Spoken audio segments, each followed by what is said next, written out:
예수님은 이번에는 모든 제자들을 데리고 가신 것이 아니라 베드로, 야고보, 요한 이 세 명의 제자들을 데리고 올라가셨어요. 그런데 산 위에서 예수님의 모습이 변화된 것이죠. 그런데 그 모양만 바뀌었을 뿐만 아니라 예수님이 입고 계신 옷까지도 변화되었어요. 가장 빨래를 잘하는 사람이 세탁을 해도 이렇게 희게 할 수 있을까? 그렇게 할 정도로 옷이 희게 되었다 말씀하고 있습니다. 제자들의 입장에서 예수님의 모습이 이처럼 변하는 것도 놀라운 일인데 이들 앞에 모세와 엘리야가 나타난 거예요. 그러면서 이제 예수님과 이야기합니다. 십자가의 죽음뿐만 아니라 이 땅 가운데서 이 모든 사역, 사명을 다 이루시고 하늘로 올라가시는 그 모든 내용들을 다 포함하고 있었을 거라는 거죠.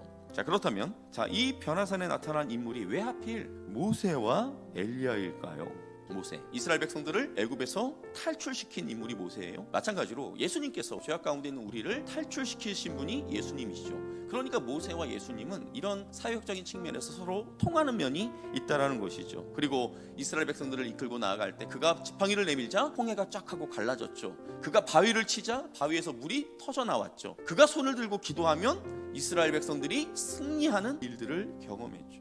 그러니까 이스라엘 역사상 가장 위대한 인물을 꼽으라고 했을 때 이 유대인들의 입장에서 모세라고 하는 것에 대해서 별 주저함이 없을 거예요. 자, 그럼 엘리야는 누구입니까? 엘리야, 갈멜산에서 바알의 450명 선지자들과 대적해서 하늘로부터 불을 내려서 그 제단에 있는 모든 재물과 도랑에 있는 물까지 싹 다 말려버리는 놀라운 기적을 일으킨 사람이 바로 이 엘리야예요. 그리고 우리가 엘리야에 대해서 빼놓지 않는 사실이 또 하나가 있죠. 죽음을 보지 않고 하늘로 올림받은 두 사람, 에녹과 엘리야죠. 그 둘 중에 한 사람이에요. 그런데 엘리야의 이런 뛰어난 능력과 별도로 구약 성경에서 엘리야가 차지하는 위치가 있었다라는 거예요. 보라, 여호와의 크고 두려운 날이 이르기 전에 내가 선지자 엘리야를 너에게 보내리니. 그러니까 하나님께서 구약의 맨 마지막 편지서인 말라기서에서 종말적인 예언의 말씀을 주실 때 엘리야를 등장시키고 있죠. 그러니까 예수님 당시 사람들도 메시아가 오기 전에 엘리야가 반드시 와야 한다라고 생각을 하고 있었습니다. 자, 이처럼 구속적인 관점으로 우리가 살펴봤을 때 모세와 엘리야만큼 이렇게 상징적인 인물이 없다라는 것이죠. 그런데 베드로가 지금 예수님을 향하여서 어떻게 부르고 있습니까? 베드로가 예수께 구하되 라삐여, 우리가 여기 있는 것이 좋사오니 우리가 초막셋을 짓되 하나는 주를 위하여 하나는 모세를 위하여 하나는 엘리야를 위하여 하사이다 하니. 라삐여, 선생님이요, 그렇게 부르고 있죠. 왜 베드로의 입에서 예수님을 향하여서 주님이라고 하지 않고 라삐여라고 이렇게 했을까요? 이제 십자가의 길을 가야 할 날이 멀지 않은 그 상황에서 지금 제자들은 예수님과 많은 시간을 보내면서 많은 기적을 경험했음에도 불구하고 어쩌면 이 제자들 마음속에는 예수님이 모세나 엘리야와 맞먹는 정도의 분이라고는 받아들이고 있지만 예수님이 모세나 엘리야하고는 비교할 수 없을 영원하신 하나님이라고까지는 믿지 못하고 있는 것 같아요. 베드로는 뭔가 황홀한 분위기에 취해서 자신이 하는 말이 이치에 맞는지 틀리는지 분간도 하지 못한 채 횡설수설 하고 있는 것을 보게 됩니다. 어떻게 이미 죽은 모세와 엘리야가 그들과 함께 살 수 있겠습니까? 그리고 아직도 정신 못 차리고 이 변화산에 하나는 엘리야, 하나는 모세, 하나는 주를 위하여 짓고 변화산에서 머물면 좋겠습니다, 이렇게 말하고 있는 것이죠. 그러니까 지금 예수님이 가셔야 할 그 길, 십자가의 길을 또 가로막고 있는 베드로의 모습을 보게 됩니다. 자, 이런 상황에서 갑자기 구름이 이들을 덮쳐버렸어요. 이런 구름은 하나님의 임재를 상징해요. 그런데 그 구름 속에서 소리가 들렸죠. 이는 내 사랑하는 아들이니 너희는 그의 말을 들으라. 이는 내 사랑하는 아들이니 너희는 그의 말을 들으라. 너희가 따르는 그 예수는 구약의 여러 선지자나 위대한 지도자들 가운데 하나 정도가 아니라 내 사랑하는 아들, 나와 함께 이 세상 만물을 창조한 나와 똑같은 본질을 가지고 있는 하나님이야. 지금 이렇게 말씀하신 거예요. 예수님께서 자신의 죽음과 부활에 대해 말씀하셔도 여전히 자신들이 생각하고 싶은 대로 생각하고 있는 제자들에게 또 십자가의 길을 가셔야 하는데 초막셋을 짓고 이 변화산에 머물자며 자다가 봉창 두드리는 소리나 하고 앉아있는 이 베드로를 향해서 하나님 아버지께서 나서서 말씀하신 것이죠. 제발 내 아들이 하는 말을 좀 들어라. 내 아들이 너희에게 하는 그 말을 제대로 좀 알아들으란 말이야. 이렇게 말씀하신 거예요. 결국 이 모든 상황이 다 지나가고 나서 예수님과 제자들만 남았습니다. 소리가 그침에 오직 예수만 보이더라. 모세도 사라졌어요. 엘리야도 사라졌어요. 지금 제자들의 눈에 누구만 보입니까?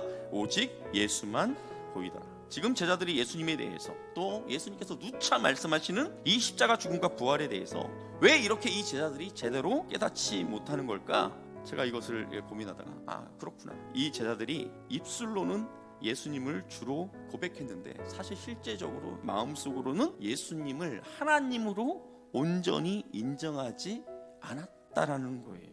만일 제자들이 예수님을 하나님으로 온전히 믿었다면 예수님께서 죽은 자 가운데서 다시 살아나시는 것이 뭐가 그리 어렵겠습니까?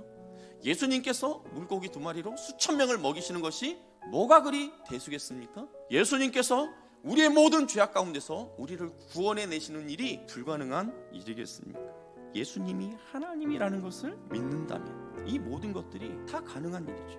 그런데 우리가 예수님이 하나님이라는 것을 확실하게 믿지 않기 때문에 문제가 되는 거죠. 간혹 사람들이 예수님에 대해서 이야기할 때 예수님은 4대 성인 중에 한 분이야, 이런 말을 할 때가 있죠. 마치 제자들이 예수님을 모세나 엘리야와 동급으로 여기는 그런 것과 같은 거라는 거죠. 예수님의 십자가 죽음과 부활을 경험하지 않았다면 모르겠지만 예수님의 부활을 우리가 믿는다면 예수님이 4대 성인 중에 한 분이다, 이런 말은 절대로 우리가 동의할 수 없다라는 거예요. 예수님께서 성경을 통해서 자신에 관해서 말씀하신대요. 또 제자들이 예수님에 대해서 증언한 그런 말씀들을 종합해 보면 예수님은 하나님의 아들입니다. 믿으십니까? 예수님은 하나님이십니다. 예수님은 장차 이 땅을 회복하시기 위해서 이 땅의 통치자로 오실 왕이십니다. 만일 어떤 사람이 자신의 생각에 예수님께서 성경에서 자신에 대해서 말한 그 내용이 말도 안 돼, 어떻게 이럴 수 있지? 혹여 이렇게 생각하시는 분이 계시다면 그 사람은 예수님을 4대 성인 중에 한 사람이라고 말할 것이 아니라 사기꾼이다, 정신병자다, 그렇게 결론 내리는 것이 맞아요. 에이, 어떻게 예수님이 사기꾼일 수 있겠어요? 어떻게 예수님이 정신병자일 수 있어요? 이렇게 생각하신다면 예수님을 4대 성인 중에 한 분이 아니라 하나님으로 받아들여야 한다는 거예요. 그리고 이렇게 기도하는 것이 순서예요.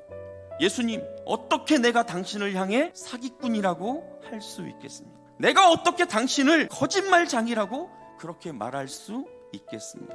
내가 어떻게 당신을 정신병자, 미치광이라고 취급할 수 있겠습니까? 그러니 제발 내 마음에 믿어질 수 있도록 은혜를 베풀어 주옵소서. 예수님, 당신을 하나님으로 받아들이지 않고는 견딜 수 없는 마음을 허락해 주세요. 이렇게 기도하는 것이 순서라는 거예요. 사랑하는 성도 여러분, 하나님께서 너희는 그의 말을 들으라 그렇게 말씀하셨던 것처럼 우리가 바라봐야 할 분은 예수님이지 모세도 아니고 엘리야도 아니라는 것을 꼭 기억하시기를 바랍니다. 하나님께서 우리에게 은혜를 베풀어 주시고 또 기적을 보여주실 때가 있죠. 때로는 질병에서 고침받는 기적, 어려운 상황에서 풀려나는 그런 기적을 경험하게 되는데, 사실 이러한 기적은 우리가 예수님을 더 간절하게 붙잡게 하기 위해서, 우리가 예수님이 어떤 분인지 더 우리가 잘 알게 하기 위해서 밑거름으로 주시는 것이지 그 기적이 목적이 아니라는 거예요. 그런데 우리는 한번 그 기적을 경험하면 미숙한 성도들은 어떻게 합니까? 계속 기적만을 경험하기를 원한다라는 거예요. 그런데 그게 아니라는 거죠. 결국 우리는 변화산이라는 기적의 산에서 내려와야 한다라는 거예요. 우리가 기적을 맛볼 수 있어요? 그런데 계속 그 기적을 요청하는 것이 아니라 그 기적의 변화산에서 우리가 내려와서 우리에게 주어진 그 사명의 길을 걸어가야 한다라는 거예요. 시험을 참는 자는 복이 있나니 이는 시련을 견뎌낸 자가 주께서 자기를 사랑하는 자들에게 약속하신 생명의 면류관을 얻을 것이기 때문이라. 변화산에서 내려와서 예수님만 바라보며 주께서 우리에게 맡겨주신 그 사명을 충성스럽게 감당함으로 말미암아 그 사명의 길 끝에서 주께서 우리에게 약속하신 생명의 면류관을 받아 누리는 저와 여러분이 될 수 있기를 주님의 이름으로 축복합니다.